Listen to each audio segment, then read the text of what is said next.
할렐루야. 여러분, 사랑이 무엇이라고 생각하시나요? 따뜻한 말 한마디, 위로의 손길, 아니면 누군가를 위해 희생하는 마음일까요? 오늘 제가 여러분께 들려드릴 이야기는 그 어떤 사랑의 정의도 초월하는 한 사람의 생애입니다. 그는 원수를 아들로 삼았고 죽음 앞에서 감사했으며 세상이 버린 사람들을 품에 안았습니다. 사람들은 그를 미친 사람이라고 불렀습니다. 하지만 역사는 그를 사랑의 원자탄이라고 기억합니다. 그의 이름은 손양원. 1902년 경상남도 함안의 작은 마을에서 태어난 한 소년이 어떻게 한국 기독교 역사상 가장 위대한 사랑의 증인이 되었는지 지금부터 그 이야기를 시작하겠습니다. 1902년 경남 함안. 그곳은 가난과 무지가 지배하던 곳이었습니다. 전기도 없고 학교도 변변치 않았던 시절. 손양원은 그런 시대에 태어났습니다. 그의 아버지는 엄격한 유교 집안의 선비였습니다. 어린 양원은 서당에서 한학을 배우며 자랐죠. 아버지의 기대는 컸습니다. 훌륭한 선비가 되어 집안을 빛내길 바라셨으니까요. 하지만 소년 양원의 마음속에는 무언가 채워지지 않는 갈증이 있었습니다. 왜 우리는 이렇게 살아야 하는가? 사람은 죽으면 어디로 가는가? 이 세상에는 왜 이토록 고통이 많은가? 서당의 사서삼경은 그에게 답을 주지 못했습니다. 그러던 어느 날 16살의 손양원은 우연히 장터에서 이상한 무리를 보게 됩니다. 한 무리의 사람들이 모여서 노래를 부르고 있었습니다. 그들은 예배라는 것을 드리고 있었죠. 호기심에 가까이 다가간 그는 생전 처음 듣는 이야기를 듣게 됩니다. 하나님께서 세상을 이처럼 사랑하사 독생자를 주셨으니 이는 그를 믿는 자마다 멸망하지 않고 영생을 얻게 하려 하심이라. 그 순간 손양원의 심장이 뛰기 시작했습니다. 하나님이 나를 사랑하신다고? 죽음 너머에 영생이 있다고? 그날 밤 그는 잠을 이룰 수 없었습니다. 머릿속에서 그 말씀이 계속 맴돌았습니다. 다음 날 손양원은 그 무리를 다시 찾아갔습니다. 그리고 또 갔습니다.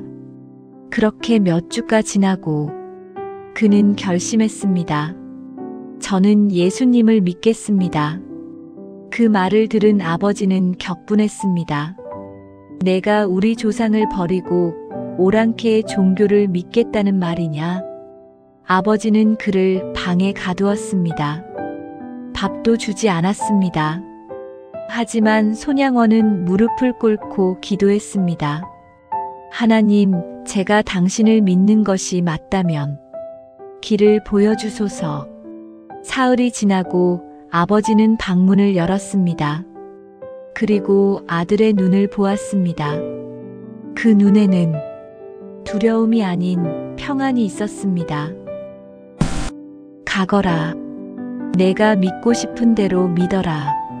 아버지는 돌아섰지만 그의 목소리는 떨리고 있었습니다. 손양원은 그렇게 기독교인이 되었습니다. 그리고 그는 평생 이 믿음을 놓지 않았습니다. 1920년 18살의 손양원은 평양으로 향했습니다. 평양신학교에 입학하기 위해서였죠. 그곳에서 그는 처음으로 체계적인 신학을 배웠습니다. 성경을 읽고 히브리어와 헬라어를 공부했습니다. 하지만 무엇보다 그에게 큰 영향을 준 것은 선배 목사님들의 삶이었습니다. 특히 그는 한 선배 목사의 설교를 듣고 깊은 감동을 받았습니다. 신학은 책상 위에서 배우는 것이 아닙니다. 진정한 신학은 사람들의 고통 속에서, 그들의 눈물 속에서 배우는 것입니다. 그 말은 손양원의 가슴에 깊이 새겨졌습니다. 그래, 나는 책 속의 예수가 아니라 사람들의 삶 속에 살아계신 예수를 전해야 해. 그는 밤마다 무릎을 꿇고 기도했습니다. 하나님, 저를 가장 어둡고 가장 외로운 곳으로 보내주소서. 그곳에서 당신의 빛이 되게 하소서. 그 기도는 정말로 응답받게 됩니다. 1928년 26살의 손양원은 드디어 목사가 되었습니다. 그리고 그에게 첫 부임지가 정해졌습니다. 손 전도사, 자네를 전남 여수의 애양원에 보내려 하네. 애양원이라면 한센병 환자들이 모여 사는 곳이네. 솔직히 말하자면 자네가 거절해도 상관없네. 거기는 누구도 가려 하지 않는 곳이니까. 잠시 침묵이 흘렀습니다. 가겠습니다. 자네 정말인가? 네. 제가 기도했던 곳이 바로 그런 곳입니다. 그렇게 손양원 목사는 애양원으로 향했습니다. 애양원. 그곳은 사랑으로 해를 맞이한다는 아름다운 이름을 가졌지만 실상은 절망의 땅이었습니다.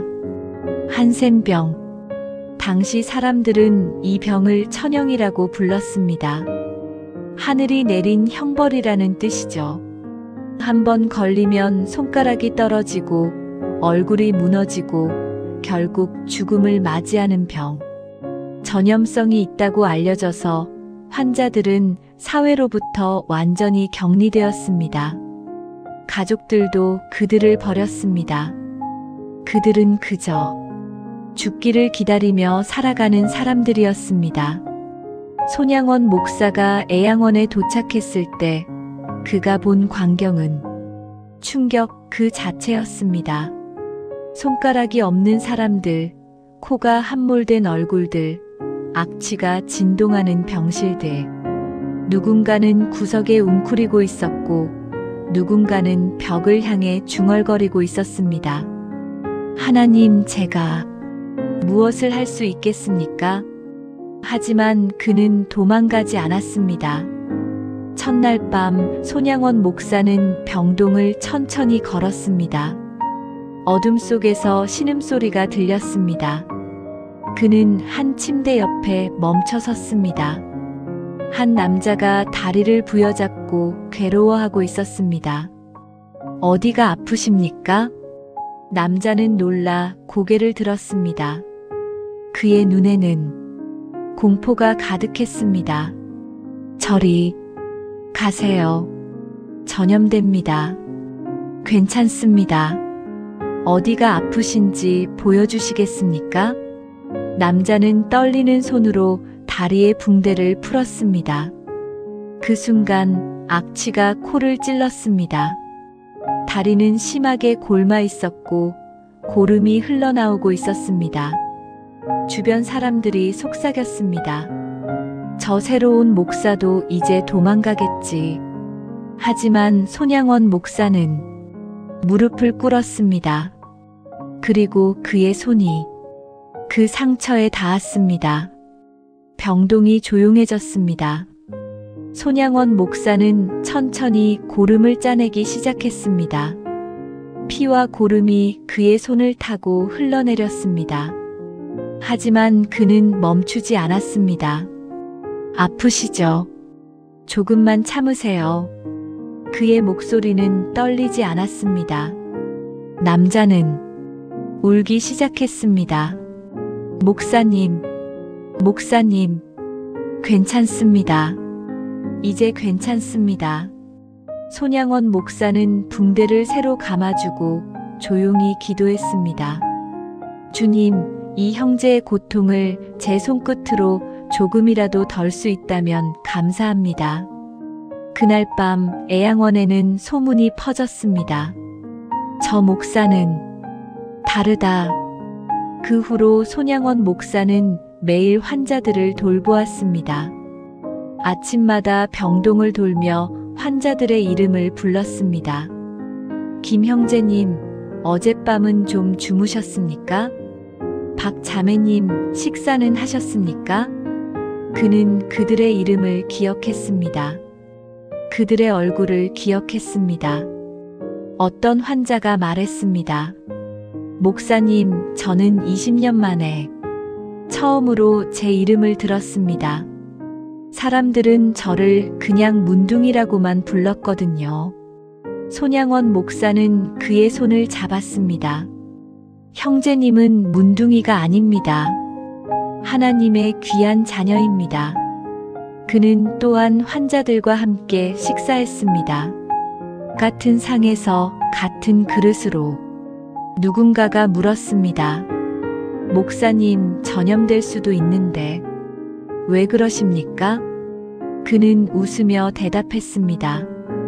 예수님께서 나병 환자와 함께 식사하지 않으셨습니까? 나도 그분의 발자취를 따를 뿐입니다. 어느 날 한 여성 환자가 손양원 목사를 찾아왔습니다. 그녀는 눈물을 흘리고 있었습니다. 목사님, 저는 죽고 싶습니다. 왜 그러십니까?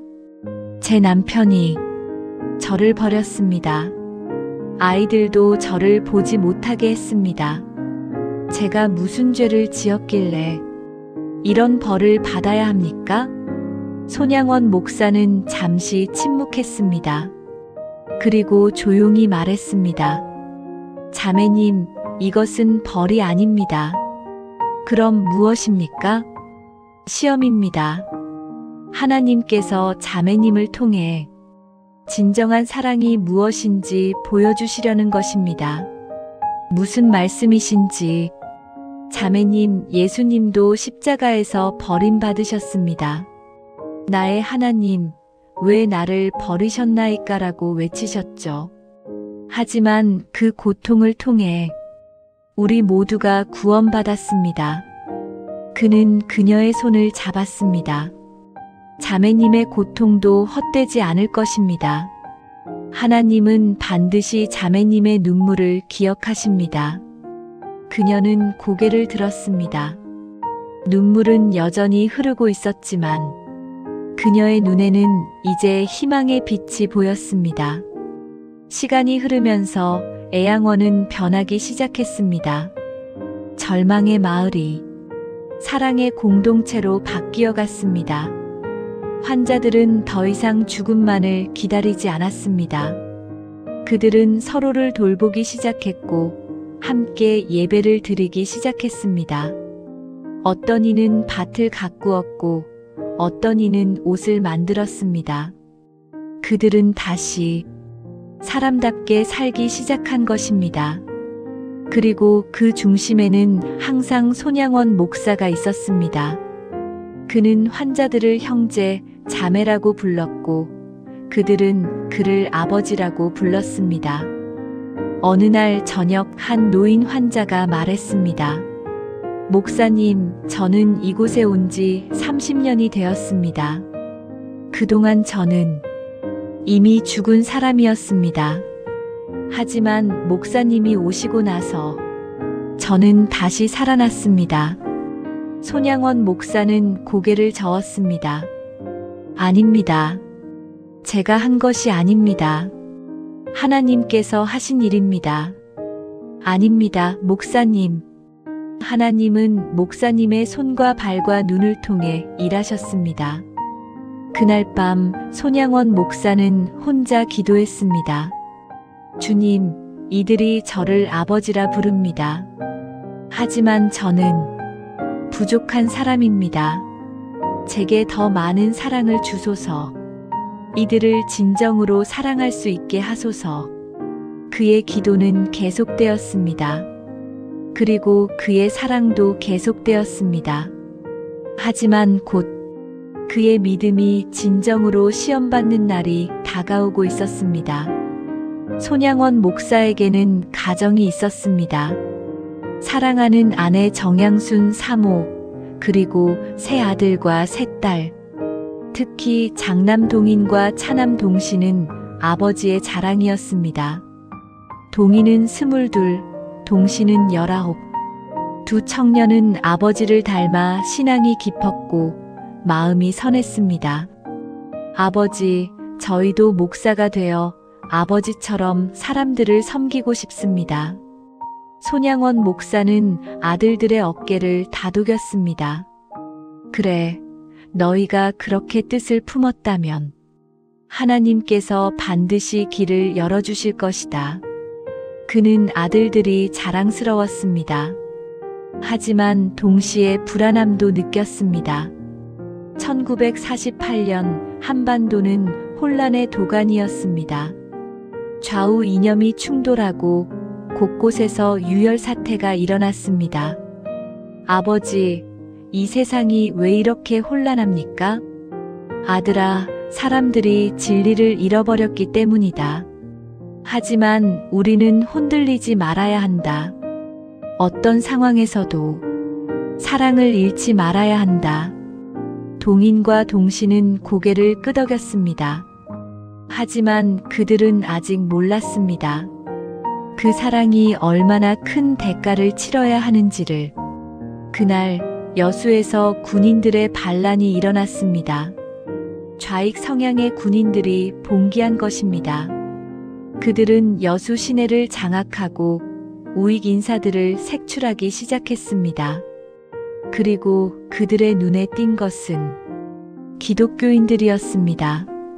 당시 공산주의자들은 기독교를 제국주의의 앞잡이로 여겼습니다. 그래서 목사와 그 가족들은 특히 위험했습니다. 그날 밤 무장한 군인들이 손양원 목사의 집 문을 두드렸습니다. 손양원 목사의 아들들을 내놓아라. 정양순 사모는 창백해졌습니다.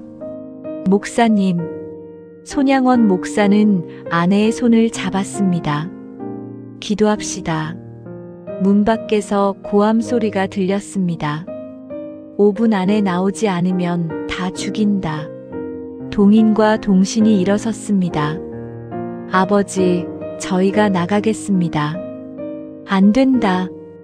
아버지, 가족들이 모두 위험합니다. 저희가 나가야 합니다. 손양원 목사는 아들들을 끌어안았습니다. 아들들아, 아버지, 괜찮습니다. 우리는 그리스도인입니다.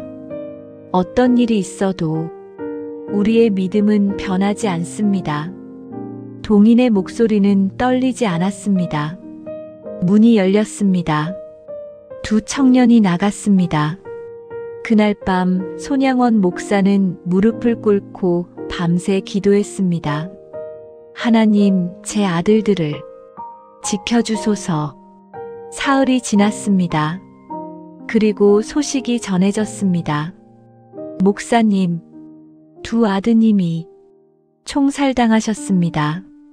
정양순 사모는 그 자리에서 쓰러졌습니다. 교인들은 통곡했습니다. 하지만 손양원 목사는 조용했습니다. 그는 천천히 무릎을 꿇었습니다. 그리고 두 손을 모았습니다. 사람들은 숨을 죽였습니다. 목사님이 무슨 말을 하실까? 그의 입이 열렸습니다. 하나님, 감사합니다. 뭐라고요? 감사합니다. 나 같은 죄인의 혈통에서 순교의 자식이 나오게 하심을 감사합니다. 사람들은 충격에 빠졌습니다. 한 교인이 소리쳤습니다.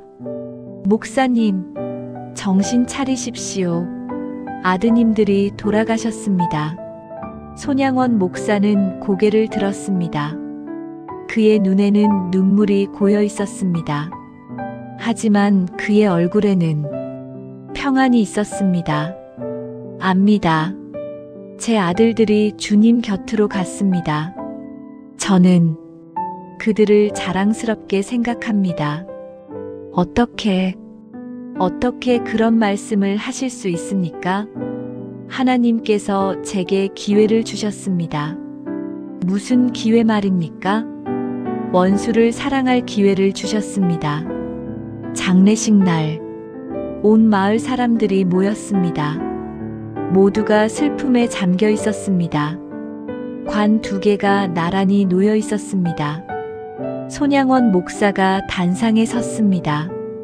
사람들은 목사님이 무너질 것이라고 생각했습니다. 하지만 그는 고요한 목소리로 기도를 시작했습니다. 하나님 아버지, 이 자리에서 감사의 기도를 드립니다. 첫째, 나 같은 죄인의 혈통에서 순교의 자식이 나오게 하심을 감사합니다. 사람들은 울음을 멈추고 귀를 기울였습니다. 둘째, 허다한 사람들 중에서도 주를 위해 죽게 하심을 감사합니다. 셋째, 삼남 삼녀 중에서도 귀한 장남과 차남을 바치게 하심을 감사합니다. 정양순 사모는 눈물을 흘리며 남편을 바라보았습니다. 넷째, 한 아들의 순교도 귀한데 2 아들이 함께 주를 위해 순교하게 하심을 감사합니다. 다섯째, 아들들의 피가 이 땅에 복음의 씨앗이 될 것을 감사합니다. 사람들 사이에서 흐느낌이 터져 나왔습니다. 여섯째, 내 아들을 죽인 원수마저 사랑할 마음을 주신 주님께 감사합니다. 일곱째, 슬픔 속에서도 주님의 사랑을 깨닫게 하심을 감사합니다. 여덟째, 역경 중에도 감사의 노래를 잃지 않게 하심을 감사합니다. 아홉째, 이 모든 일을 통해 하나님께 영광 돌릴 수 있게 하심을 감사합니다. 그가 기도를 마쳤을 때 장례식장은 조용했습니다. 그리고 한 사람, 또 한 사람이 무릎을 꿇기 시작했습니다. 하나님, 이런 믿음이 세상에 존재할 수 있습니까? 그날 많은 사람들이 변화되었습니다. 그들은 깨달았습니다. 이것이 진정한 믿음이구나. 이것이 복음의 능력이구나.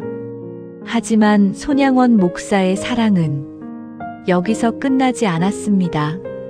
몇 달 후 소식이 전해졌습니다.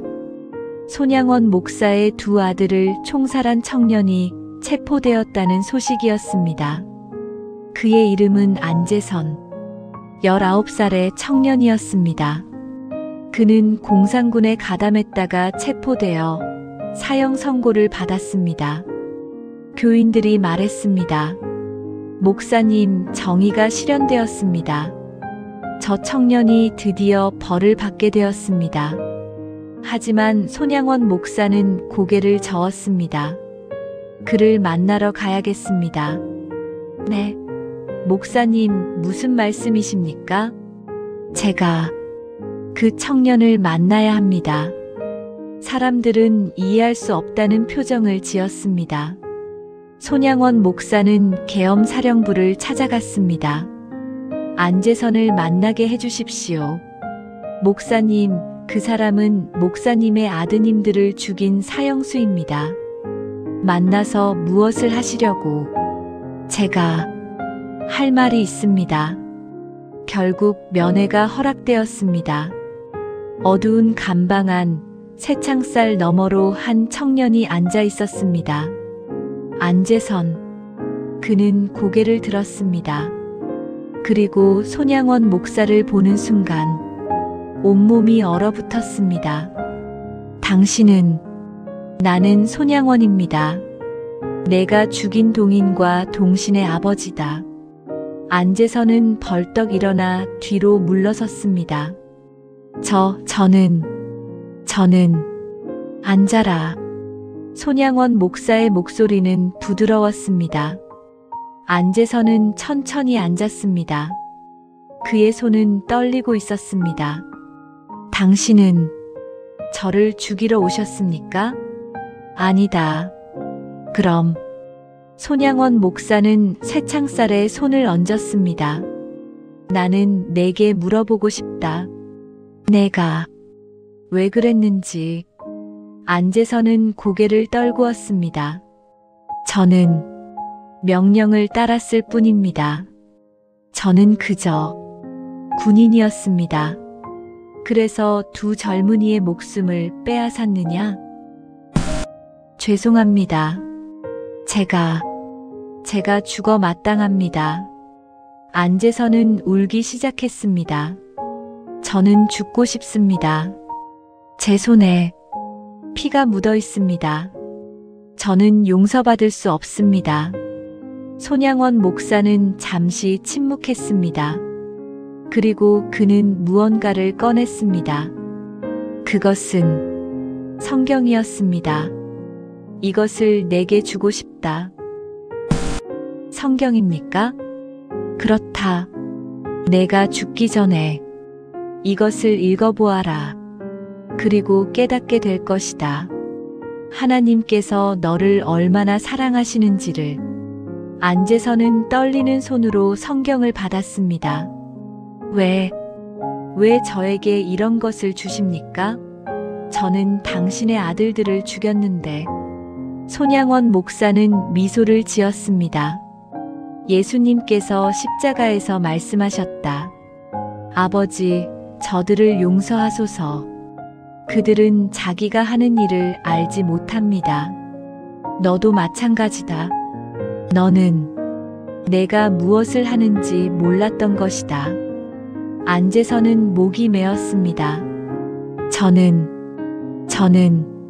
내가 그 성경을 읽고 진정으로 회개한다면 너는 용서받을 것이다. 하나님께서 그리고 나도 너를 용서할 것이다. 손양원 목사는 일어섰습니다. 나는 기도할 것이다. 내가 죽지 않기를, 그리고 새로운 삶을 살기를 기도할 것이다. 그는 돌아섰습니다. 안재선은 그의 뒷모습을 바라보며 소리쳤습니다. 목사님. 하지만 손양원 목사는 이미 복도를 걸어가고 있었습니다. 다음 날 손양원 목사는 계엄사령부에 탄원서를 제출했습니다. 안재선의 사형을 중지해 주십시오. 군 관계자들은 놀랐습니다. 목사님, 정신이 있으십니까? 그 사람은 목사님의 아드님들을 죽였습니다. 압니다. 그런데 왜 그를 살려달라고 하십니까? 저는 그를 제 아들로 삼고 싶습니다. 뭐라고요? 순간 사무실이 조용해졌습니다. 제 두 아들이 죽었습니다. 그래서 저는 안재선을 제 아들로 삼고 싶습니다. 그가 새로운 삶을 살 수 있도록 돕고 싶습니다. 한 장교가 말했습니다. 목사님, 그것은 불가능합니다. 그는 이미 사형이 확정되었습니다. 부탁드립니다. 그에게 한 번만 기회를 주십시오. 하지만 만약 그가 다시 죄를 짓는다면 그때는 제가 책임지겠습니다. 하지만 지금은 그에게 회개할 기회를 주십시오. 손양원 목사의 눈에는 눈물이 고여 있었습니다. 장교들은 서로를 바라보았습니다. 상부에 보고하겠습니다. 몇 주 후 결정이 내려졌습니다. 안재선의 사형은 무기징역으로 감형되었습니다. 그리고 손양원 목사는 그를 양아들로 정식으로 입양했습니다. 이 소식은 전국에 퍼졌습니다. 신문들이 일제히 보도했습니다. 아들을 죽인 원수를 아들로 삼은 목사. 사랑의 원자탄 손양원 목사. 사람들은 충격에 빠졌습니다. 어떤 이는 감동했고 어떤 이는 이해할 수 없다고 했습니다. 미친 짓이다.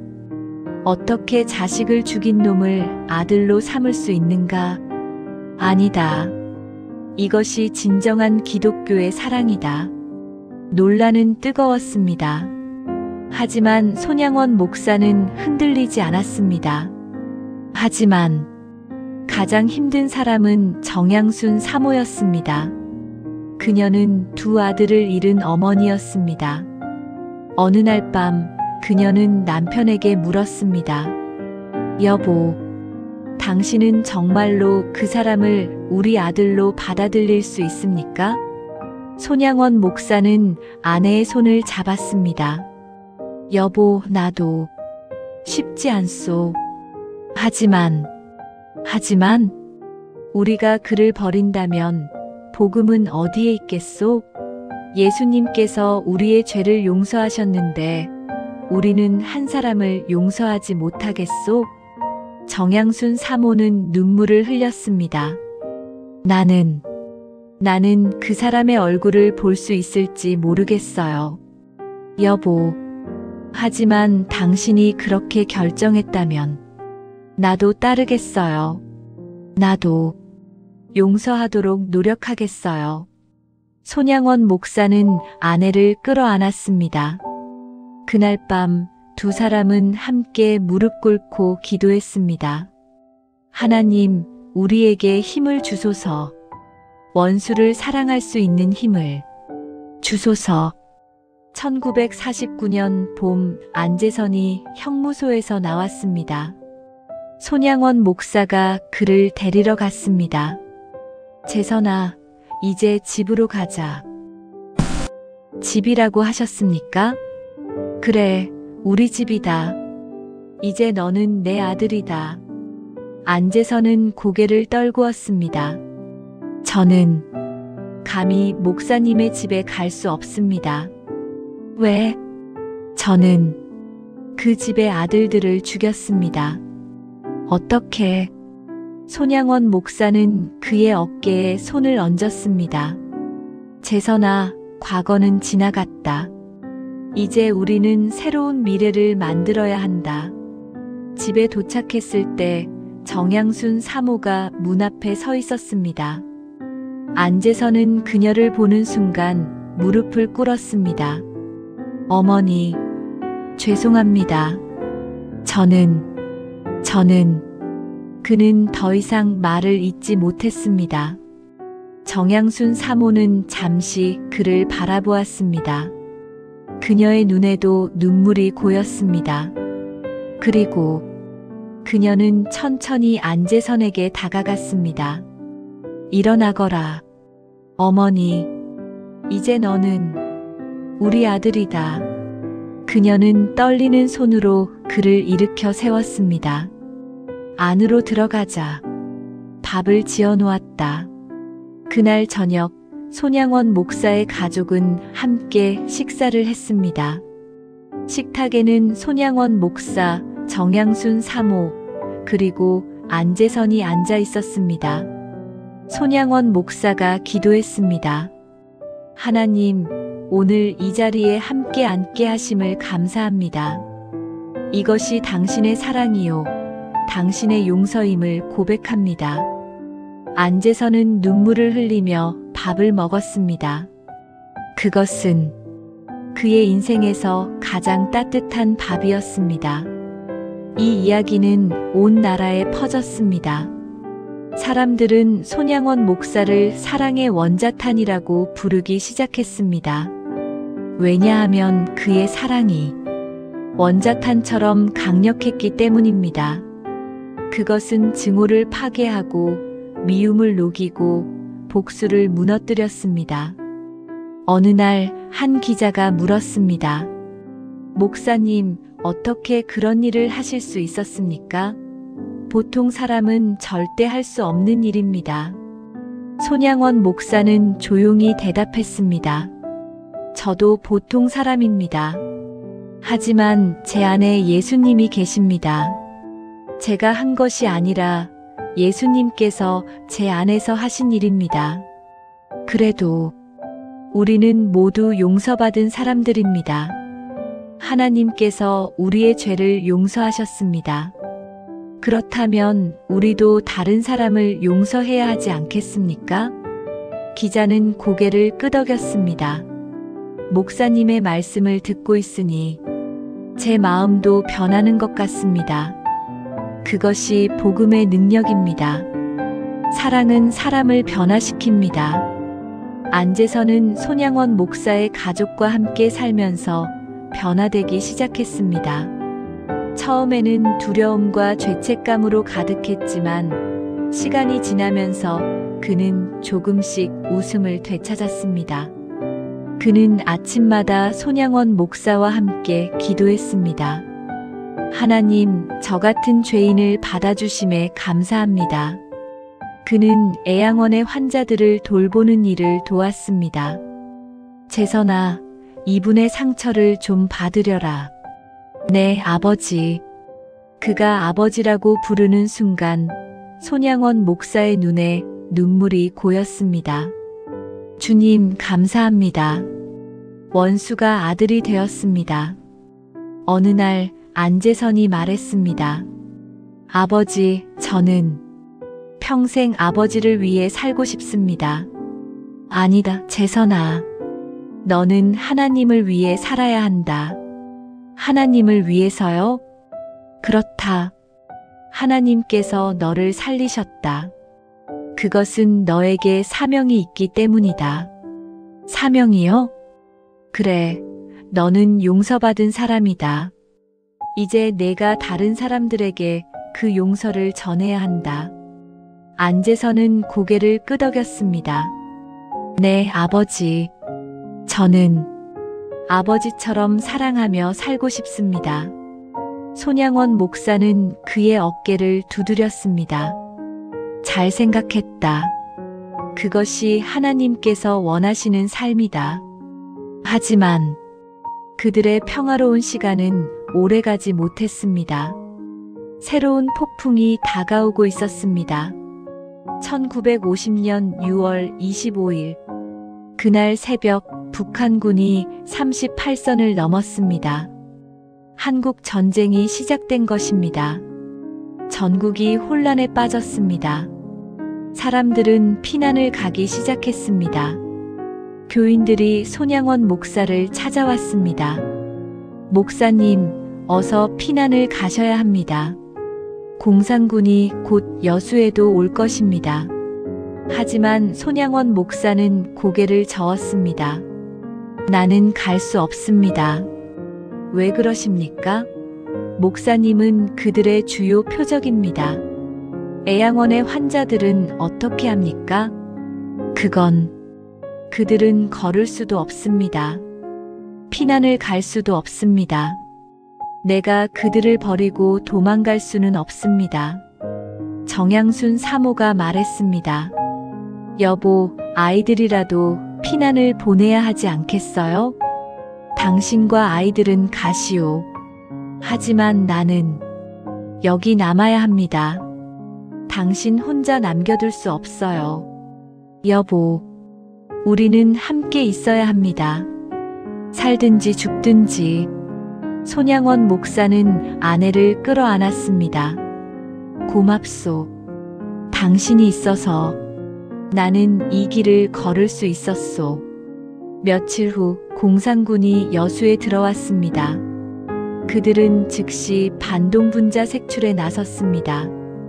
그리고 첫 번째 표적은 기독교인들이었습니다. 어느 날 밤 무장한 군인들이 애양원에 들이닥쳤습니다. 손양원 목사를 내놓아라. 환자들이 두려움에 떨었습니다. 하지만 손양원 목사는 차분하게 앞으로 나섰습니다. 내가 손양원입니다. 너를 체포한다. 따라와라. 알겠습니다. 하지만 한 가지만 부탁하겠습니다. 뭐냐? 이 환자들을 해치지 마십시오. 그들은 아무 죄가 없습니다. 닥쳐라. 내가 명령할 위치가 아니다. 그들은 손양원 목사를 끌고 갔습니다. 환자들이 울부짖었습니다. 목사님, 목사님. 손양원 목사는 뒤를 돌아보며 미소 지었습니다. 걱정하지 마십시오. 하나님께서 여러분을 지켜주실 것입니다. 손양원 목사는 여수 경찰서로 끌려갔습니다. 그곳에는 다른 목사들과 기독교인들도 붙잡혀 있었습니다. 그들은 고문을 당했습니다. 예수를 버려라. 공산당 만세를 외쳐라. 하지만 손양원 목사는 고개를 저었습니다. 나는 예수님만을 섬깁니다. 매질이 이어졌습니다. 피가 흘렀습니다. 하지만 그의 입에서는 찬송가가 흘러나왔습니다. 예수 사랑하심은 거룩하신 말일세. 다른 수감자들도 하나둘씩 찬송가를 따라 불렀습니다.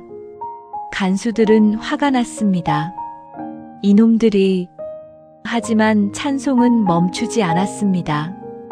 어느 날 한 젊은 공산군 병사가 손양원 목사에게 다가왔습니다. 노인네, 죽고 싶지 않으면 빨리 전향하시오. 손양원 목사는 그를 바라보았습니다. 젊은이, 나는 죽음을 두려워하지 않습니다. 왜? 나에게는 영원한 생명이 있기 때문입니다. 무슨 헛소리를. 젊은이, 당신도 하나님의 사랑을 받고 있습니다. 무슨 말이요? 하나님은 당신을 사랑하십니다. 당신이 어떤 짓을 하든지 하나님은 당신을 포기하지 않으십니다. 병사는 당황했습니다. 나는 당신을 고문했소. 압니다.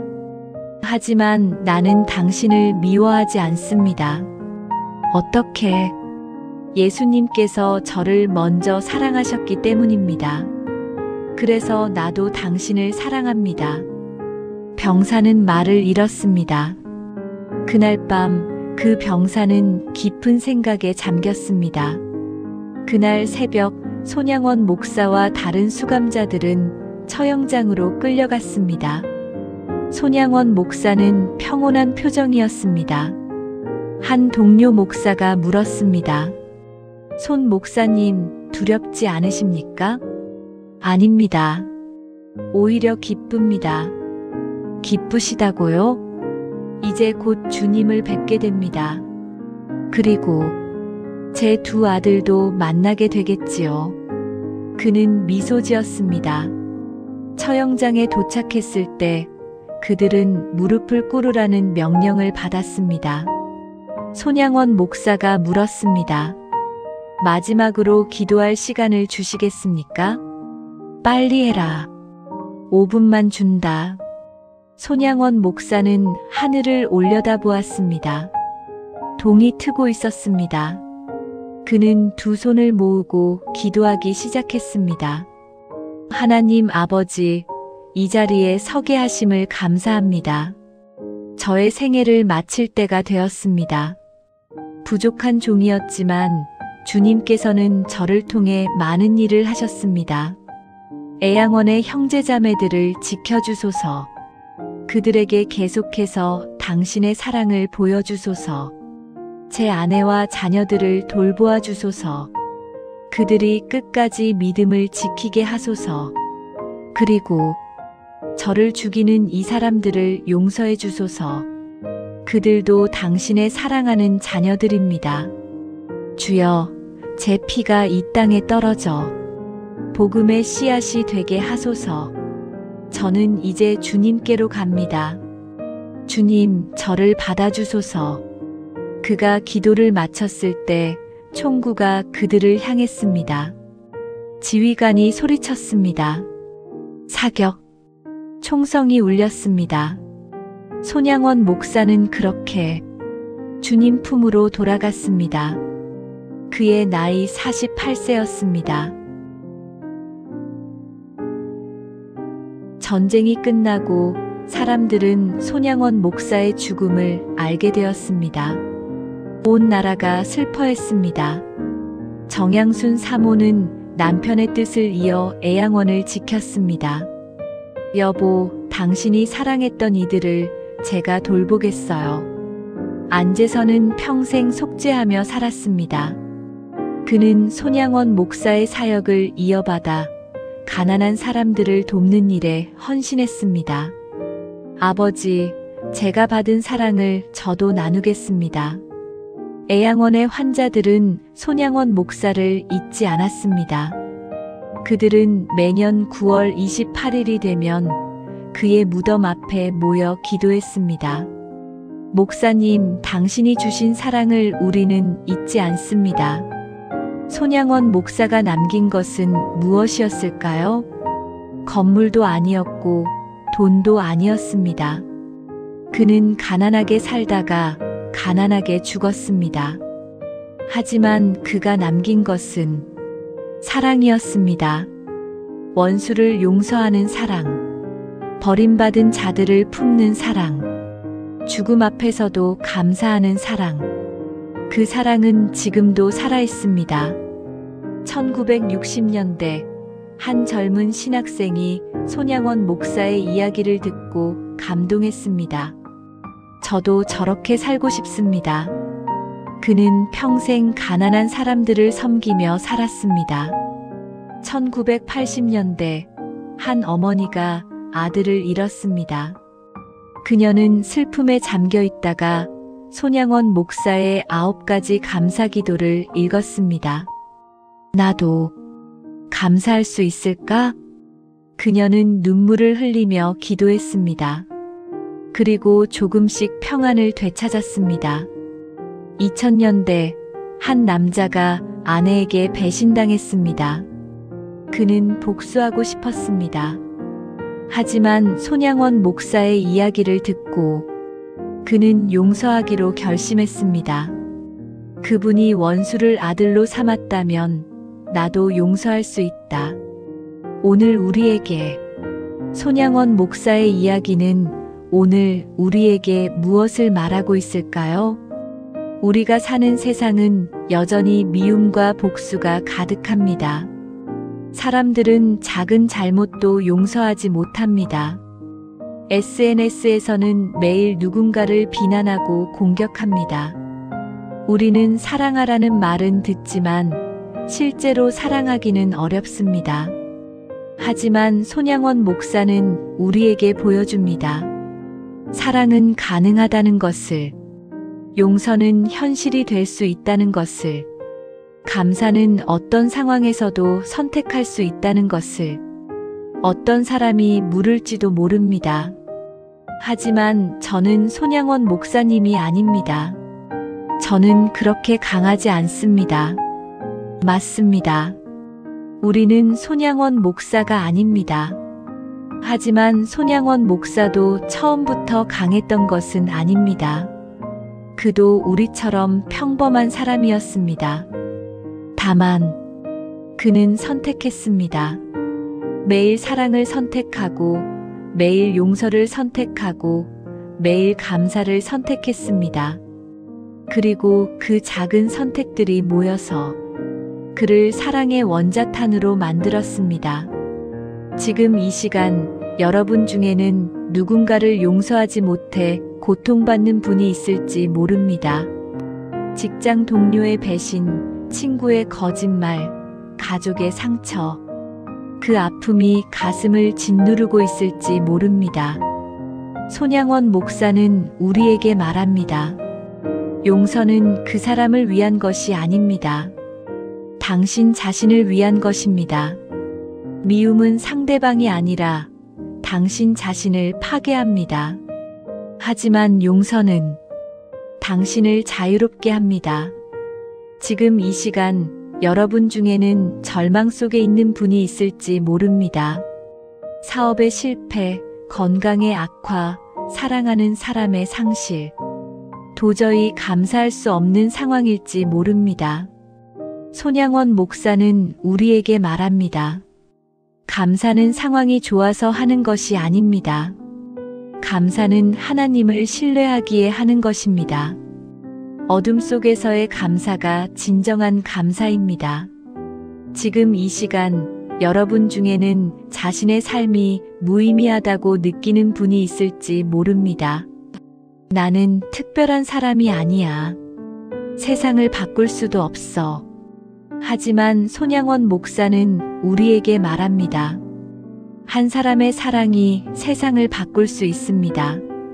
당신이 오늘 보여주는 작은 친절이 누군가의 인생을 바꿀 수 있습니다. 작은 빛이라도 어둠 속에서는 충분히 밝습니다. 손양원 목사의 삶을 이해하려면 우리는 그가 십자가를 어떻게 바라보았는지 알아야 합니다. 그에게 십자가는 단순히 2000년 전 일어난 역사적 사건이 아니었습니다. 십자가는 매일 살아내야 하는 현실이었습니다. 어느 날 한 젊은 전도사가 물었습니다. 목사님, 십자가를 진다는 것이 무엇입니까?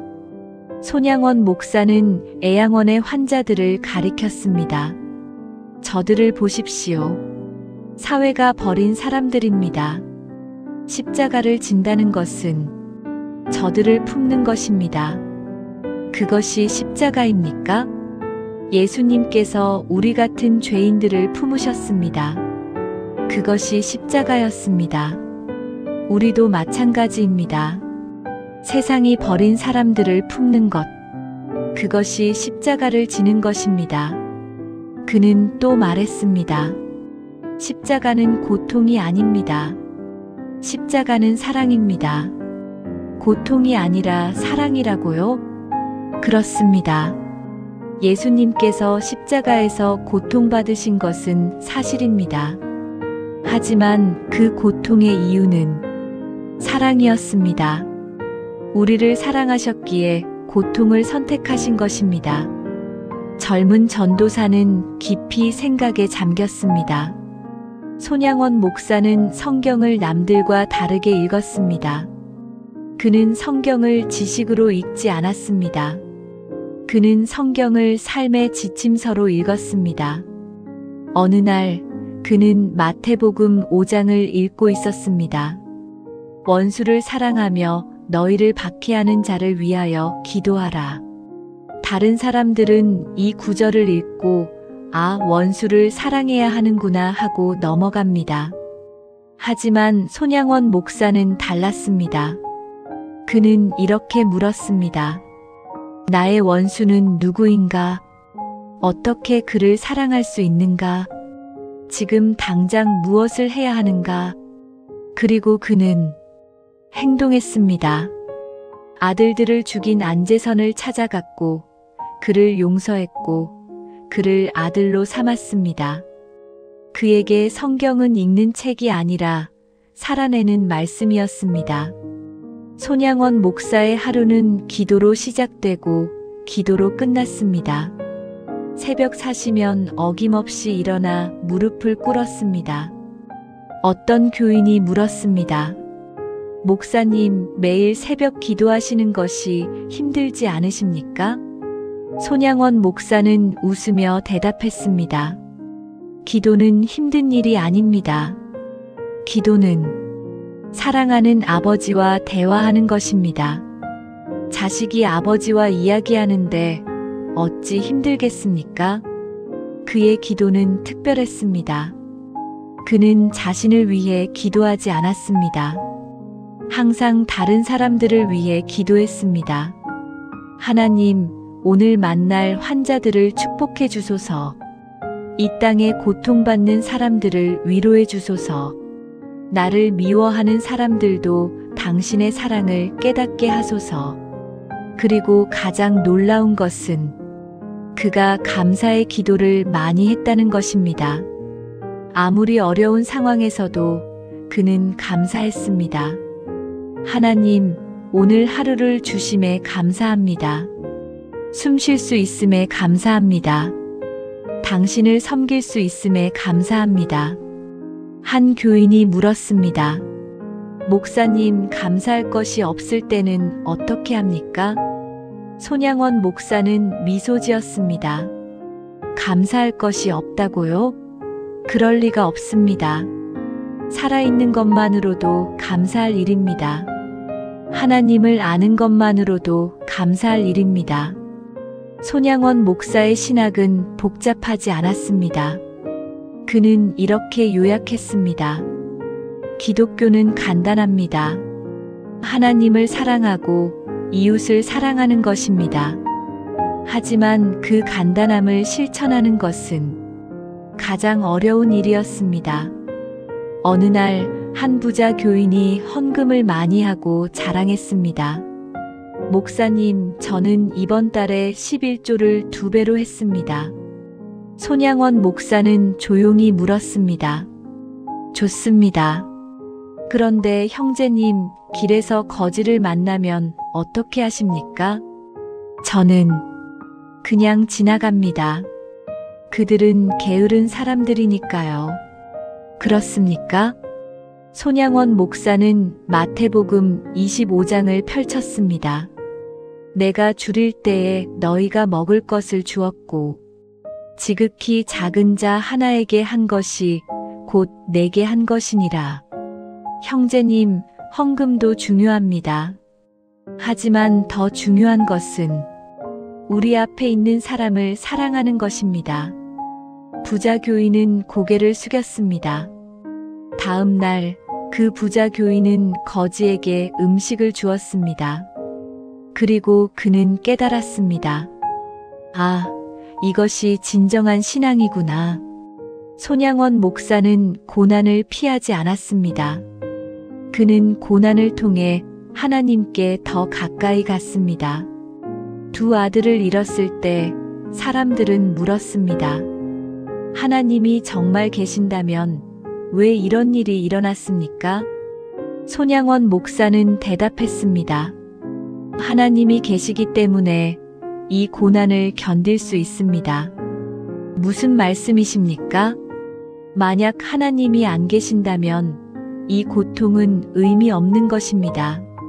하지만 하나님이 계시기에 이 고통에도 목적이 있습니다. 목적이라니요?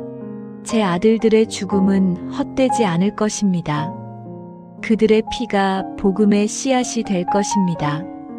그리고 언젠가는 그 씨앗이 열매를 맺을 것입니다. 실제로 그의 말대로 되었습니다. 손양원 목사의 순교 이후 한국 교회는 더욱 성장했습니다. 많은 사람들이 그의 이야기를 듣고 예수님을 믿게 되었습니다. 그의 고난은 결코 헛되지 않았습니다. 손양원 목사의 신앙을 한마디로 정리한다면 예수님처럼 사는 것. 그는 이렇게 말했습니다. 예수님을 믿는다는 것은 그분을 아는 것이 아닙니다. 그분을 닮는 것입니다. 어떻게 닮을 수 있습니까? 예수님께서 사랑하셨듯이 사랑하고 예수님께서 용서하셨듯이 용서하고 예수님께서 섬기셨듯이 섬기는 것입니다. 그는 평생 이 원칙을 지켰습니다. 그리고 그의 삶은 살아있는 복음이 되었습니다. 사람들은 그를 보고 말했습니다. 저 사람을 보니 예수님이 보인다. 그것이 바로 손양원 목사가 원했던 것이었습니다. 오늘날 우리가 사는 세상을 한마디로 표현한다면 분열의 시대입니다. 보수와 진보, 세대와 세대, 남자와 여자, 부자와 가난한 자. 우리는 끊임없이 편을 가르고 싸웁니다. 인터넷에서는 매일 누군가를 향한 증오의 댓글이 올라옵니다. 뉴스를 보면 온통 갈등과 대립의 이야기뿐입니다. 우리는 다름을 인정하지 못합니다. 나와 다른 생각을 가진 사람은 적이 됩니다. 이런 시대에 손양원 목사의 이야기는 우리에게 무엇을 말하고 있을까요? 손양원 목사는 보여주었습니다. 용서가 얼마나 강력한 힘을 가지고 있는지를. 그가 안재선을 용서하고 아들로 삼았을 때 무슨 일이 일어났습니까? 증오의 사슬이 끊어졌습니다. 복수의 악순환이 멈췄습니다. 그리고 사랑의 기적이 일어났습니다. 만약 손양원 목사가 복수를 선택했다면 아마 안재선은 처형되었을 것입니다. 그리고 또 다른 누군가가 복수를 하고 끝없는 증오의 고리가 이어졌을 것입니다. 하지만 그는 용서를 선택했습니다. 그리고 그 한 번의 선택이 세상을 바꾸었습니다. 오늘날 우리 사회에도 수많은 갈등이 있습니다. 과거사 문제, 세대 갈등, 이념 대립. 우리는 서로를 용서하지 못하고 끊임없이 상처를 주고받습니다. 만약 우리가 손양원 목사처럼 용서를 선택한다면 그 용서가 우리 사회를 치유할 수 있지 않을까요? 손양원 목사는 또한 보여주었습니다. 어떤 상황에서도 감사할 수 있다는 것을. 오늘날 우리는 불평으로 가득 찬 시대를 살고 있습니다. 조금만 불편해도 화를 냅니다. 조금만 손해를 봐도 불평합니다. 우리는 가진 것은 보지 않고 없는 것만 봅니다.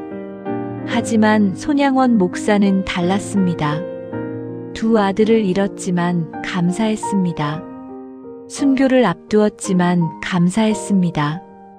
그는 우리에게 말합니다. 감사는 선택입니다. 상황이 좋아서 감사하는 것이 아니라 감사를 선택하기에 상황이 달라 보이는 것입니다. 만약 우리가 이 태도를 배운다면 우리의 삶은 얼마나 달라질까요? 손양원 목사는 평생 섬기며 살았습니다. 애양원의 환자들을 섬겼습니다. 교인들을 섬겼습니다.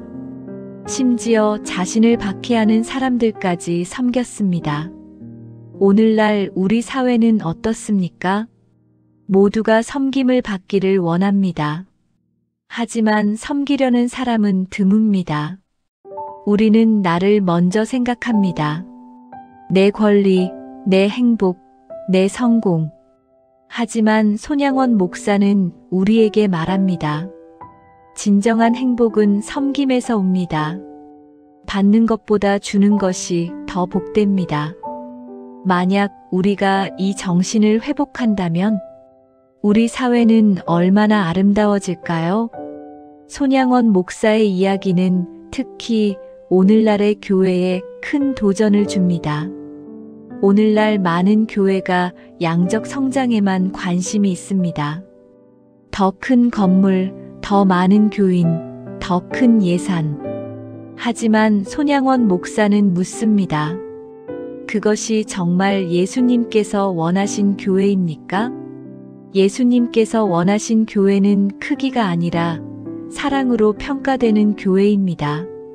세상이 교회를 볼 때 건물의 크기가 아니라 사랑의 깊이를 보아야 합니다. 손양원 목사의 애양원 교회는 작았습니다. 건물도 초라했고 교인들도 가난했습니다. 하지만 그곳에는 진정한 사랑이 있었습니다. 그리고 그 사랑이 세상을 변화시켰습니다. 오늘날 교회는 손양원 목사의 정신을 회복해야 합니다. 화려함이 아닌 겸손함, 성공이 아닌 섬김, 권력이 아닌 사랑. 그것이 바로 예수님께서 보여주신 길입니다. 손양원 목사의 이야기는 우리 개개인에게도 도전을 줍니다. 당신은 어떻게 살고 있습니까? 우리는 이기적으로 살고 있지 않습니까? 내 이익만을 추구하고 있지 않습니까? 누군가를 용서하지 못하고 미워하고 있지 않습니까? 손양원 목사는 우리에게 다른 길을 보여줍니다. 사랑의 길, 용서의 길, 감사의 길. 그 길은 쉽지 않습니다. 때로는 고통스럽고 때로는 손해를 보는 것처럼 느껴집니다. 하지만 그 길의 끝에는 진정한 평안이 있습니다. 진정한 행복이 있습니다. 진정한 의미가 있습니다. 우리는 다음 세대에게 무엇을 남겨줄 것입니까? 물질적 유산? 아니면 정신적 유산? 손양원 목사는 자녀들에게 재산을 남기지 못했습니다. 하지만 그는 가장 귀한 것을 남겼습니다. 사랑의 유산입니다. 그의 자녀들은 아버지의 삶을 보며 배웠습니다. 아, 이렇게 사는 것이구나. 사랑은 말이 아니라 행동이구나. 희생은 손해가 아니라 영광이구나. 그리고 그들도 아버지의 길을 따라 살았습니다. 우리도 마찬가지입니다. 우리가 오늘 보여주는 삶이 다음 세대의 본이 됩니다.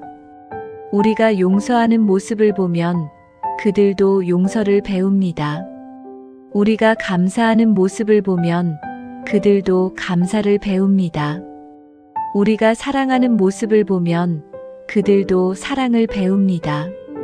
손양원 목사의 이야기가 오늘날까지 전해지는 이유는 무엇일까요? 그것은 그의 삶이 진정성이 있었기 때문입니다. 말과 행동이 일치했기 때문입니다. 그는 설교한 대로 살았습니다. 우리도 그래야 합니다. 손양원 목사의 이야기를 듣고 나면 많은 사람들이 이렇게 생각합니다. 정말 감동적이다. 하지만 나는 그렇게 할 수 없어. 나는 평범한 사람이야. 저런 희생은 불가능해. 하지만 손양원 목사도 처음부터 완벽한 사람은 아니었습니다. 그도 작은 것부터 시작했습니다. 어느 날 한 젊은 청년이 손양원 목사를 찾아왔습니다. 목사님, 저도 목사님처럼 살고 싶습니다. 하지만 어떻게 시작해야 할지 모르겠습니다. 손양원 목사는 미소 지으며 물었습니다. 오늘 집에 가는 길에 누구를 만날 것 같습니까? 글쎄요. 아마 길거리의 거지들을 만날 것 같습니다. 좋습니다. 그들에게 미소를 지어주십시오. 그것뿐입니까? 그것부터 시작하십시오. 사랑은 큰 것이 아닙니다. 작은 미소, 작은 친절, 작은 배려. 그것이 사랑입니다. 청년은 고개를 끄덕이고 돌아갔습니다. 다음 날 그는 다시 찾아왔습니다. 그의 얼굴에는 기쁨이 가득했습니다. 목사님, 제가 어제 한 거지에게 미소를 지었습니다. 그랬더니 그 사람도 저에게 미소를 지었습니다. 그 순간 제 마음이 정말 따뜻해졌습니다. 손양원 목사는 그의 어깨를 두드렸습니다. 그렇습니다. 그것이 시작입니다. 계속하십시오. 우리는 특별한 일을 해야만 사랑을 실천하는 것이 아닙니다. 일상 속에서도 얼마든지 사랑을 실천할 수 있습니다. 출근길에 지하철에서 노인에게 자리를 양보하는 것, 동료가 힘들어할 때 따뜻한 말 한마디 건네는 것, 가족에게 사랑해라고 말하는 것, 이웃이 어려움을 겪을 때 도와주는 것, 이 모든 것이 사랑입니다. 손양원 목사는 말했습니다. 사랑은 거창한 것이 아닙니다. 사랑은 지금 여기서 할 수 있는 작은 행동입니다.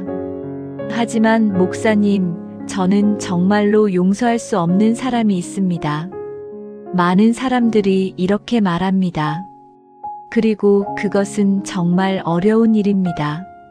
손양원 목사도 아들들을 잃었을 때 용서하는 것이 쉽지 않았습니다. 하지만 그는 어떻게 했습니까? 첫째, 그는 기도했습니다. 하나님, 제게 용서할 힘을 주소서.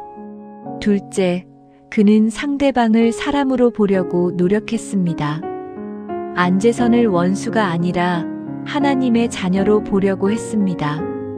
셋째, 그는 작은 걸음부터 시작했습니다. 처음에는 안재선을 미워하지 않으려고 노력했습니다. 그 다음에는 그를 불쌍히 여기려고 했습니다. 그 다음에는 그를 용서하려고 했습니다. 마지막으로 그를 사랑하려고 했습니다. 이것은 하루아침에 일어난 일이 아니었습니다. 오랜 시간이 걸렸습니다. 우리도 마찬가지입니다. 용서는 한 번에 이루어지지 않습니다. 하지만 조금씩 한 걸음씩 우리는 용서할 수 있습니다. 감사도 훈련이 필요합니다. 손양원 목사는 매일 감사 일기를 썼습니다. 아무리 힘든 날에도 그는 3가지 감사 제목을 찾았습니다. 오늘 하늘이 맑았음에 감사합니다. 오늘 환자 한 분이 회복되심에 감사합니다. 오늘도 숨쉬며 살 수 있음에 감사합니다. 처음에는 어색했지만 시간이 지나면서 그것은 습관이 되었습니다. 그리고 그 습관이 그의 삶을 변화시켰습니다. 우리도 시작할 수 있습니다. 오늘부터 감사 일기를 써보는 것은 어떨까요? 매일 저녁 침대에 눕기 전에 3가지만 감사 제목을 찾아보세요. 처음에는 어렵겠지만 계속하다 보면 우리의 시선이 바뀝니다. 불평하는 눈에서 감사하는 눈으로 바뀝니다. 저는 특별한 능력이 없습니다. 무엇을 할 수 있을까요?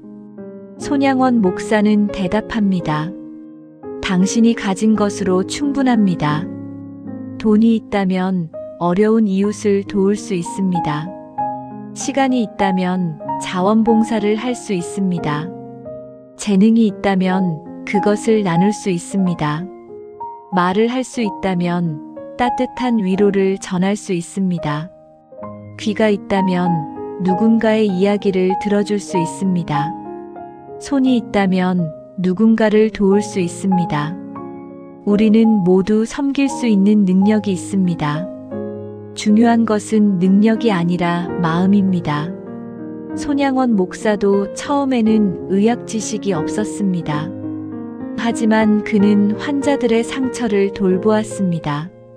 전문가가 아니었지만 사랑하는 마음은 있었습니다. 그리고 그것으로 충분했습니다. 세상에는 고통받는 사람이 너무 많습니다. 제가 뭘 할 수 있겠습니까? 많은 사람들이 이렇게 좌절합니다. 문제가 너무 크게 느껴지기 때문입니다. 하지만 손양원 목사는 말합니다. 모든 사람을 도울 수는 없습니다. 하지만 한 사람은 도울 수 있습니다. 그는 애양원의 수백 명을 동시에 돌볼 수 없었습니다. 하지만 그는 한 번에 한 사람씩 돌보았습니다. 한 사람의 상처를 만지고 한 사람의 이야기를 듣고 한 사람을 위해 기도했습니다. 그렇게 한 사람 한 사람 그는 수백 명의 삶을 변화시켰습니다. 마더 테레사는 이렇게 말했습니다. 만약 모든 사람을 먹일 수 없다면 한 사람이라도 먹이십시오. 우리도 마찬가지입니다. 세상 전체를 바꿀 수는 없지만 한 사람의 세상은 바꿀 수 있습니다. 당신 옆에 있는 그 한 사람에게 집중하세요. 그 사람에게 당신의 사랑을 보여주세요. 그것으로 충분합니다. 하지만 제가 노력해도 실패하면 어떡하죠? 손양원 목사도 실패했습니다. 모든 환자를 치유하지 못했습니다. 모든 사람을 변화시키지 못했습니다. 심지어 그는 자신의 아들들도 지키지 못했습니다. 하지만 그는 멈추지 않았습니다. 하나님께서 결과를 책임지십니다. 우리는 단지 순종할 뿐입니다. 우리도 실패할 수 있습니다. 우리가 사랑해도 상대방이 변하지 않을 수 있습니다. 우리가 도와도 상황이 나아지지 않을 수 있습니다. 하지만 괜찮습니다. 중요한 것은 결과가 아니라 우리의 태도입니다. 우리가 사랑했다는 그 사실 자체가 의미가 있습니다. 그리고 하나님께서는 우리의 작은 헌신을 귀하게 여기십니다. 혼자서는 어렵습니다. 하지만 함께하면 할 수 있습니다. 손양원 목사도 혼자가 아니었습니다. 정양순 사모가 함께했고, 교인들이 함께했고, 애양원의 직원들이 함께했습니다. 그들은 서로를 격려하고 서로를 지지했습니다. 어려울 때는 함께 기도하고, 기쁠 때는 함께 감사했습니다. 우리도 공동체가 필요합니다. 같은 꿈을 꾸는 사람들과 함께 하세요. 서로를 격려하고 서로를 위해 기도하세요. 혼자서는 약하지만 함께하면 강해집니다. 손양원 목사가 세상을 떠난 지 70년이 넘었습니다. 하지만 그의 이야기는 여전히 살아있습니다. 왜일까요?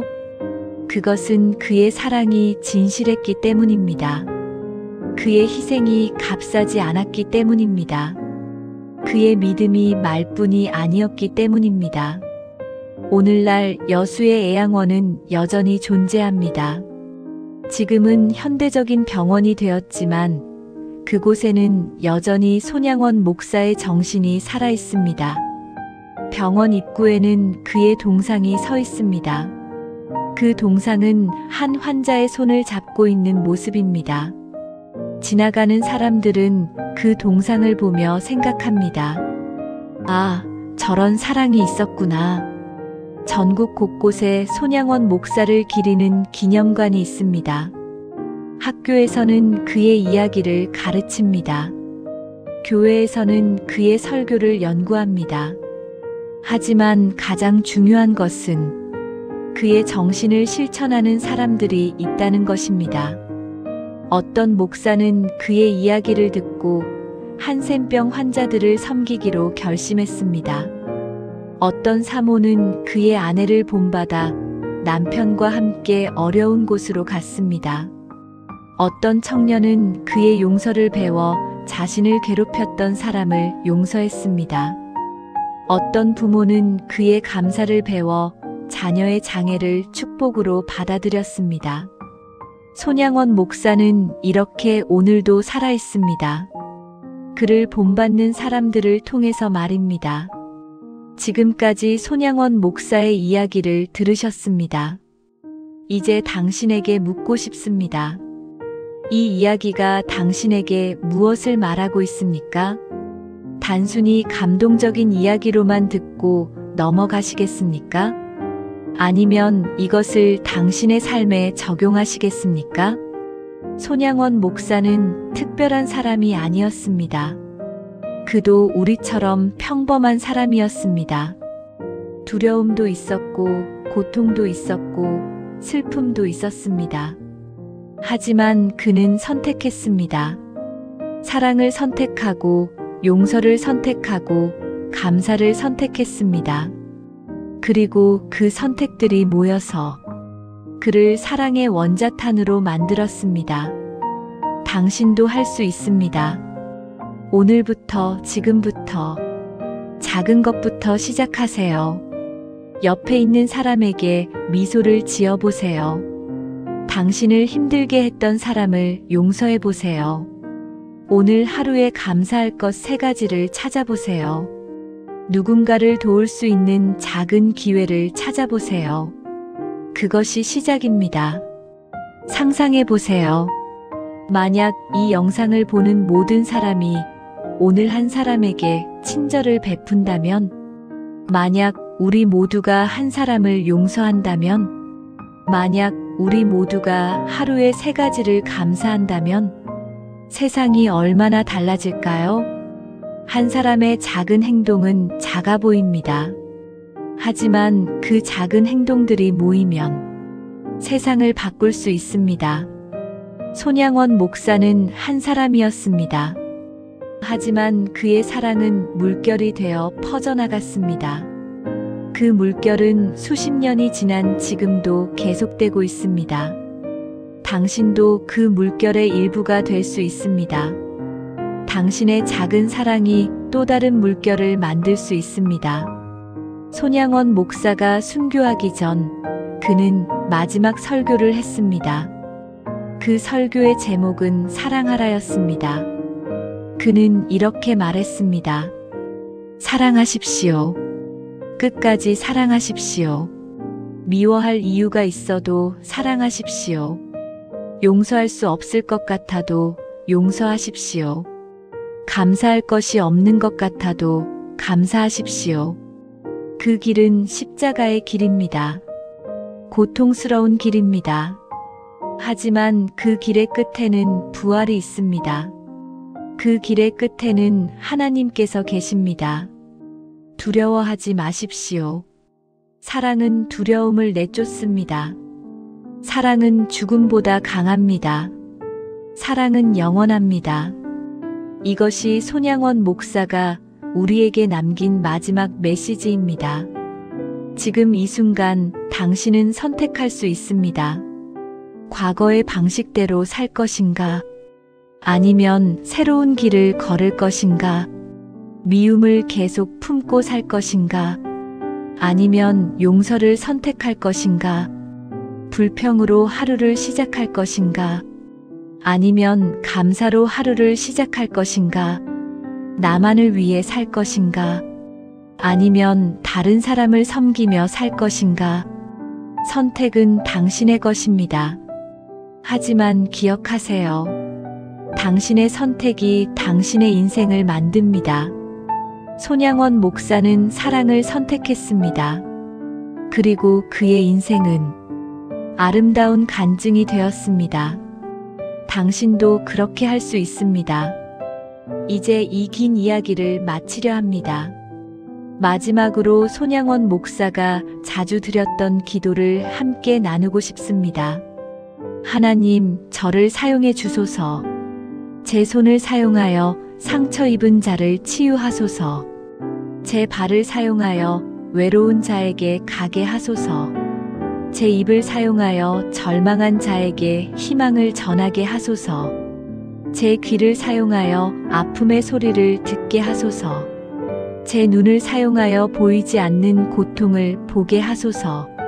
제 마음을 사용하여 당신의 사랑을 담게 하소서. 저는 약하지만 당신은 강하십니다. 저는 부족하지만 당신은 충만하십니다. 저를 통해 당신의 사랑이 흘러가게 하소서. 아멘. 이것이 손양원 목사의 기도였고 그의 삶이었습니다. 이 기도가 우리의 기도가 되기를 바랍니다. 손양원 목사의 이야기는 끝나지 않았습니다. 그가 죽었지만 그의 사랑은 죽지 않았습니다. 그의 육신은 땅에 묻혔지만 그의 정신은 하늘로 올라갔습니다. 그리고 그 정신은 지금도 우리 가운데 살아 있습니다. 당신이 이 이야기를 듣는 순간 그의 정신이 당신에게 전해집니다. 당신이 이 이야기를 다른 사람에게 나누는 순간 그의 정신이 계속 퍼져나갑니다. 이것이 바로 사랑의 원자탄입니다. 한번 터지면 끊임없이 퍼져나가는 사랑입니다. 멈출 수 없는 사랑입니다. 죽일 수 없는 사랑입니다. 이제 이야기의 주인공은 당신입니다. 손양원 목사의 이야기를 들은 당신이 다음 이야기를 써내려갈 차례입니다. 당신의 삶이 어떤 이야기가 될지는 당신의 선택에 달렸습니다. 평범한 이야기가 될 수도 있고 특별한 이야기가 될 수도 있습니다. 미움의 이야기가 될 수도 있고 사랑의 이야기가 될 수도 있습니다. 절망의 이야기가 될 수도 있고 희망의 이야기가 될 수도 있습니다. 하지만 기억하세요. 하나님은 평범한 사람을 통해 특별한 일을 하십니다. 약한 사람을 통해 강한 일을 하십니다. 부족한 사람을 통해 완전한 일을 하십니다. 당신도 그런 사람이 될 수 있습니다. 이 영상이 끝나면 당신은 일상으로 돌아갈 것입니다. 출근하고 학교에 가고 집안일을 하고 하지만 무언가가 달라질 수 있습니다. 당신의 마음이 달라질 수 있습니다. 당신의 시선이 달라질 수 있습니다. 당신의 선택이 달라질 수 있습니다. 오늘 만나는 사람들을 다르게 볼 수 있습니다. 그들을 짐이 아니라 기회로 볼 수 있습니다. 그들을 적이 아니라 하나님의 자녀로 볼 수 있습니다. 오늘 겪는 어려움을 다르게 받아들일 수 있습니다. 그것을 저주가 아니라 축복으로 볼 수 있습니다. 그것을 끝이 아니라 시작으로 볼 수 있습니다. 이것이 바로 손양원 목사가 우리에게 보여준 삶입니다. 세상은 힘으로 바뀌지 않습니다. 돈으로 바뀌지 않습니다. 권력으로 바뀌지 않습니다. 세상은 사랑으로 바뀝니다. 역사를 보세요.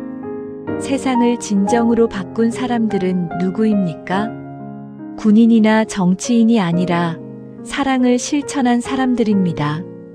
예수님, 마더 테레사, 마틴 루터 킹, 그리고 손양원 목사.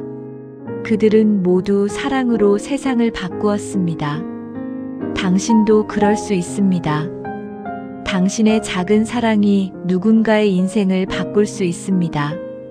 그리고 그 사람이 또 다른 사람을 바꾸고 결국 세상이 바뀝니다. 손양원 목사에게는 꿈이 있었습니다. 그것은 이 땅에 사랑이 넘치는 것이었습니다.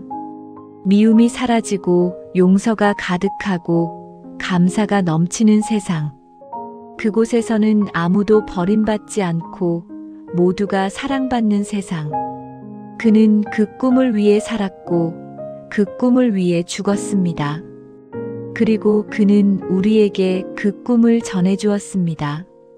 이제 그 꿈을 이루는 것은 우리의 몫입니다. 우리가 사랑할 때 그의 꿈이 한 걸음 가까워집니다. 우리가 용서할 때 그의 꿈이 한 걸음 가까워집니다. 우리가 감사할 때 그의 꿈이 한 걸음 가까워집니다. 우리가 섬길 때 그의 꿈이 한 걸음 가까워집니다. 함께 그 꿈을 향해 걸어갑시다. 사랑하는 여러분, 긴 시간 동안 이 이야기를 들어주셔서 감사합니다.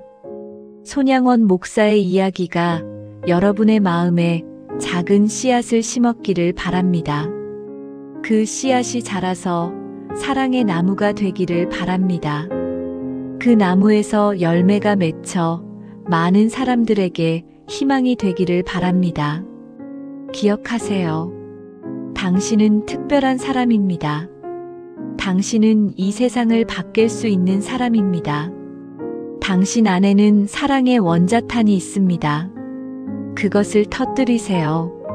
사랑으로, 용서로, 감사로, 섬김으로.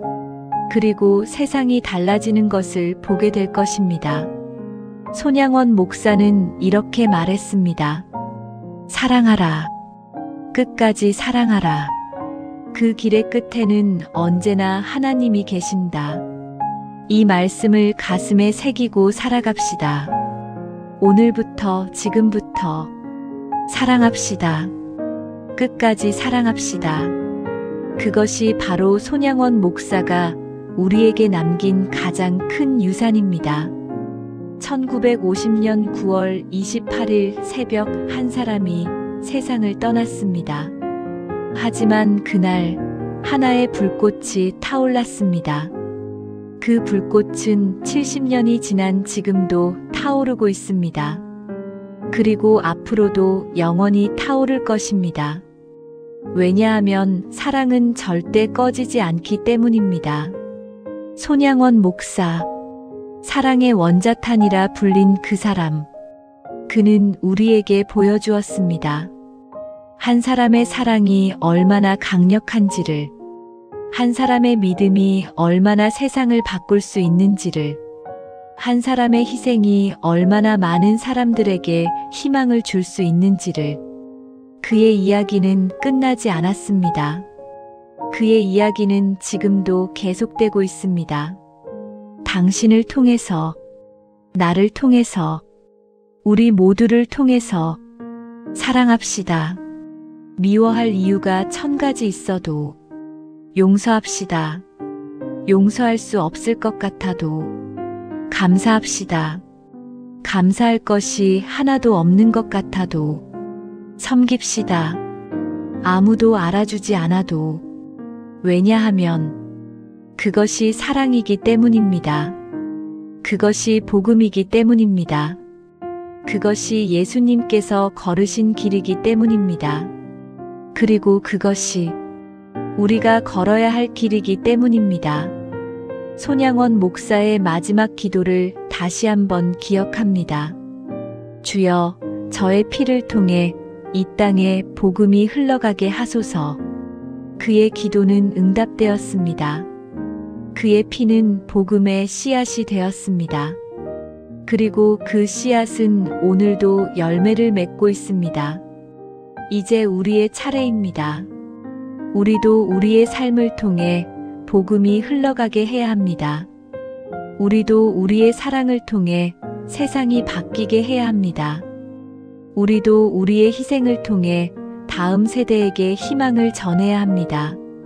사랑의 원자탄은 계속 터집니다. 당신 안에서, 나 안에서, 우리 모두 안에서 그 폭발은 멈추지 않을 것입니다. 왜냐하면 사랑은 영원하기 때문입니다. 손양원 목사, 그의 이름을 기억합시다.